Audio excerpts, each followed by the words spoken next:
It seemed like the only guy with energy today was Aaron Boone after he got thrown out of the game. Aaron, clearly we're not thrilled with last year's after Anthony Volpe's at-bat, but it seemed like it might have been something that was piling up all game. What was it about the strike zone that was so frustrating? I just thought there were a ton of pitches all night that, and culminating, I think, with DJ a couple pitches and his at-bat where he struck out with first and third there. I'm not going to get into that. We had our chances tonight and just couldn't capitalize. Hey guys, and welcome back to Anzo. In today's video, we will be talking about Carlos Rodon and how exactly he won't be pitching, at least for the next 15 days. Not only that, but we're going to talk about this prospect that's doing pretty well in the minors, and he's the reason why the Yankees didn't go out there and do anything in this trade deadline market that just recently passed. And to top it off, we're going to talk about the Yankees versus the White Sox and how Aaron Boone gave us a very entertaining ejection and the Yankees lost. So let's get into it. So even though Carlos Rodon was so confident that he was going to be able to play and that this was no big deal, unfortunately, the Yankees did put him on the 15-day IL, meaning that he won't be around for half a month. The silver lining is that Jonathan Loaizaga will be reinstated, and he will be back playing on the team.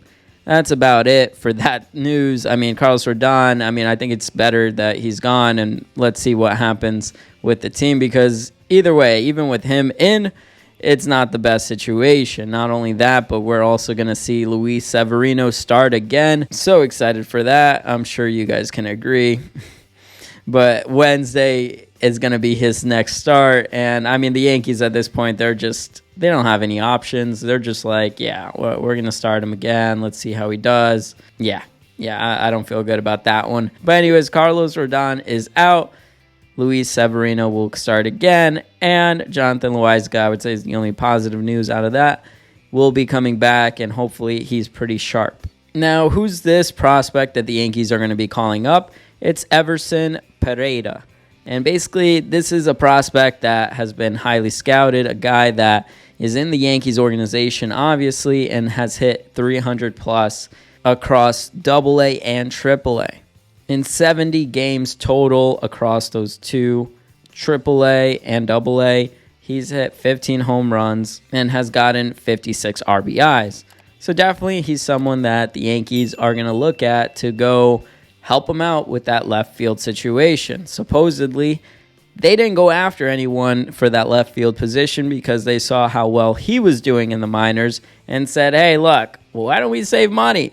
Why don't we have a great bargain deal here, as we can expect from the New York Yankees going forward, and let's just rely on this rookie right here. So that's what the Yankees are going to be doing, and hopefully he does well. We want to see these rookies do well because we've been waiting for them. We've been hoping that they blossom and they do something impactful in the majors. And so hopefully Everson is someone that we can rely on in the future going forward.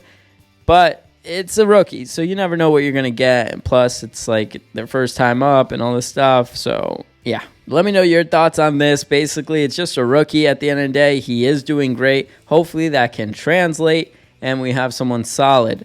But again, it's just kind of frustrating how the Yankees are playing and all this stuff, because now we're like...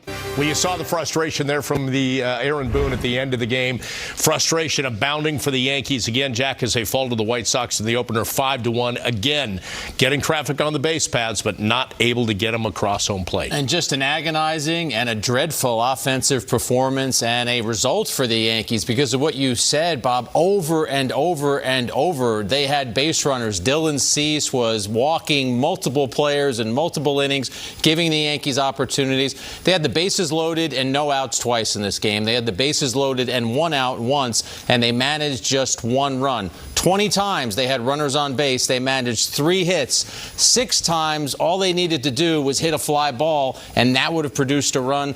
They came through once, and this just has to be a frustrating and exasperating clubhouse right now when you don't produce. 5.5 games back, and it's because of moves like this, whether we're waiting on a rookie that's possibly going to get called up, or we're relying on Carlos Rodon, who obviously doesn't have it this year, or we're like Luis Severino, we're going to force him to go out there and do his job and just say, wait, we're going to wait for Jonathan Loaizaga to come on back. And so it's just a crap show, at the end of the day. And we got to see that with Aaron Boone doing his injection entertainment and, complaining to the ump, maybe to motivate the team or whatever that whole thing was. Yeah, it's funny to look at, but it's not funny to see our team 5.5 games back now.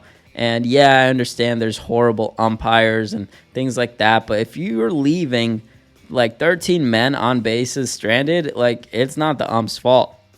You guys can hit. You guys are paying millions upon millions of dollars to go out there and hit. And none of these guys are doing their job. And it's pretty bad. Obviously, you have some really good pitchers. You have Cease out there, someone that's a solid pitcher, obviously, that the Yankees maybe could have gone out there and maybe traded at Everson to get this guy because the White Sox were selling off everyone. But anyways, he pitched a gem against the Yankees. What was it about Cease this evening that really seemed to keep you guys at bay? Yeah, I mean, he was his stuff was nasty.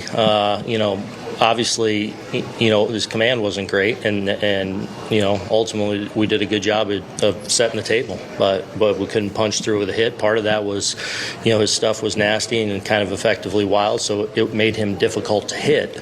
That said, we had a lot of chances, and we got to capitalize. Hats off to him. Sometimes these other teams come and get you, but the Yankees do have a track record of also letting horrible pitchers just pitch gems against them. So it's not just, this is the first time that a great pitcher is going to pitch great against us. It's just over and over and over again, we're seeing the same thing. And can we finally get something different? But unfortunately, this is what we're dealing with, and we're dealing with a team that leaves runners on base. And yeah, I get there's going to be a call here and there that's bad from the ump, but come on, guys. You had plenty of opportunities to get some runs in. Of course, there were some great plays done in the White Sox end, so it's just baseball. Aaron Boone just made the comment Garrett did his job tonight. Can you just describe the frustration overall in this room right now, not being able to come away with the W? Yeah, I mean, it's just a tough night out there on the field. Just couldn't put enough good pitches together in the eighth there.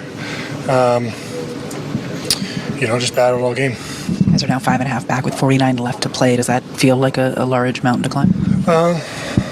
It's doable. Mountains are different sizes. The goal is just to get to the top. So, whatever it takes. Pitched a Bond that he took out, was that generally where you were looking to get it? Because it was a pretty good pitch to hit out. Yeah, it was on the corner inside, but it was down too much. Been working the righties up and in, enticing him to get after the pitch, and that was one of those situations where if that pitch is well executed, it's probably not hit that well. Obviously, he's looking for it, but it pitches just too far down. Gary, you said not enough good pitches in the eighth. How did you overall feel about your stuff tonight? Yeah, I mean, it's a tight ball game, back and forth. I thought we used what we had really, really well. I thought both catchers were sharp. Just in the eighth, had Sheets spinning there. Threw him a good cutter. It's just there's another pitch open there if he's going to cover that like that. And then the same thing with Elvis. We've been working him down and away, not trying to give him too many shots at down and away. That's his strength. Maybe potentially got a little bit greedy trying to get the double play there. He was able to serve that through the 4-hole as well. So, those are well-executed pitches for the most part. Just probably need to be throwing something a little different. Not to mention also, too, I mean, Cole isn't going to be perfect. And, yeah, it would be great if he wins every single game as our ace. But the guy is a human. He's going to lose some games. He's going to give up some runs. Some days he's just not going to have it. And that was a game where he just didn't have it. He gave up 4 runs, and what can you say? Now the Yankees are 5.5 games back. They have, 40, 50-ish games left. Now, do you think they'll be able to make that much ground? It's definitely doable, like Cole says. Yeah, it's getting tougher and tougher because the teams up in front of the Yankees aren't just anyone. They're teams that are definitely out there, that are hungry. You got the Toronto Blue Jays that it always seems like they just hate the Yankees. And then you got other teams out there too that are hungry, that are starving to get into the playoffs, whether that's like the Mariners and, you know, the Angels, even though the Angels kind of suck right now, and the Red Sox having a walk-off. So definitely there's a bunch of competition, and the Yankees need to get hot and actually score in those runners. And unfortunately, they're not doing that. And that leads us to seeing like an Aaron Boone just let out his frustration on a random ump. So, yeah, let me know how you guys feel about that. Does that motivate you guys to see Aaron Boone just get mad at an ump? Does that do it for you? Does like, whoa, I'm so excited to see our manager go out there and get ejected? Nah. I mean, for me, it's just like, all right, it's funny, but it's just like all a distraction at the end of the day. We should be focusing on front office and what exactly are they doing to improve this team? Because right now, we're seeing the results of the offseason. We're seeing the results of the trade deadline that passed. We're seeing basically that this team is not ready to continue moving forward. Yes, we're going to win some games, but this team needs a lot of work, and I'm not sure if they're going to be able to fix it and get it together. Hopefully they do, but it just when you see games like this, it's kind of like, yeah, I don't know. You kind of lose confidence. But anyways, let me know your thoughts down below. As always, thank you for watching. I appreciate each and every single one of you guys. Make sure to smash that like and subscribe if you enjoy this type of content, and I'll see you guys next time. Even when you feel low, you can still go. Even when you feel slow, you can still go. Even when there's no hope, you can still go. I never answer to no, man, I still go.